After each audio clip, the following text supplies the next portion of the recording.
కశ్మీర్‌లా terrorist గాళ్ళ దారుణం తర్వాత మన ఇండియా పాకిస్తాన్ పోయే నీళ్ళని ఆపింది కదా. ముఖ్యంగా అక్కడ సింధు రాష్ట్రం పబ్లిక్ అయితే అక్కడి పాలకుల మీద సింధులు దొక్కుతున్నారు. కొందరైతే సీదా పోయి మంత్రి ఇంటికే నిప్పు పెట్టిర్రట. పాకిస్తాన్కు నీళ్ళు ఆపే వరకు అక్కడ సింధు రాష్ట్రం పబ్లిక్ అంతా పాకిస్తాన్ పాలకుల మీద బగ్గుమంటున్నారు.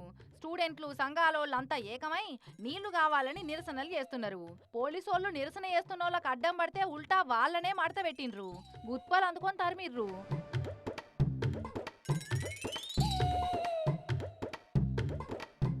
రాళ్ళిసిరి గెదిమిండ్రు కూడా.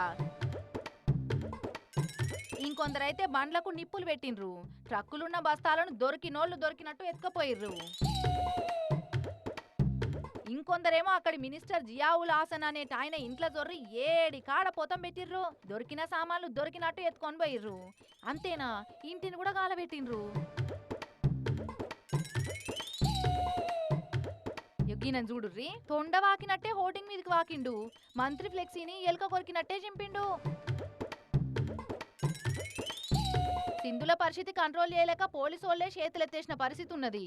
యథా రాజా తదా ప్రజ అన్నట్టు అక్కడి పాలకులకు ఎంత క్రమశిక్షణ ఉంటుందో పబ్లిక్ కూడా గంతే క్రమశిక్షణతోటి నిరసన చేస్తున్నట్టున్నారు కదా.